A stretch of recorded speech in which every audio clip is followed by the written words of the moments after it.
I believe decisions are all decisions, regardless of the level of stakes and impact any decision may have on you. The decision-making process is the same. Any right decision to be obvious to you requires gathering information and connecting it into an image that makes sense and is clear to you. So the fact that we think about decisions from a place of this is a difficult decision or this is an easy decision, I would say that's not really true. Because when you think about a decision being difficult, it is most likely that you're actually thinking about the negative implications that decision can have on you if you make the wrong decision, rather than thinking about the actual process of making the decision. And I believe it's really important for you to know what is the decision-making process, because then you know for yourself when you're focusing on it and when you're actually distracted by thinking about other things that are not actually related to the decision that you need to make. You being concerned about the negative implications of a decision if you make the wrong decision, it's you actually not focused on making the right decision. You're feeling stressed, anxious, irritated, frustrated.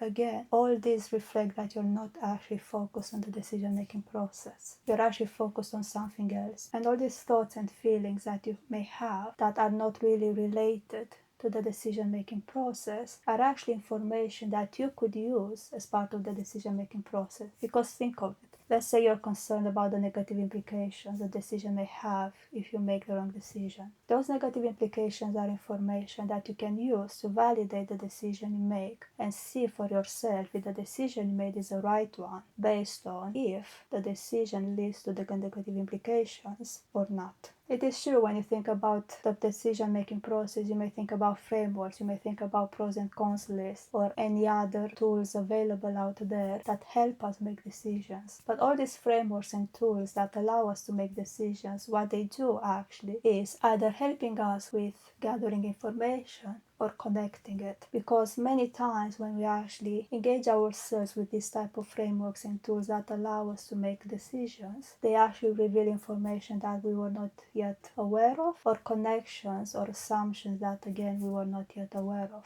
Yet at the core, the decision-making process is just a simple process, regardless of the type of decision you need to make, the level of risk and impact the decision has, the values you have, what matters to you, and so on and so forth. The decision-making process is just a simple process of making decisions. The fact that we add weight to decisions is a separate conversation that should be addressed as such.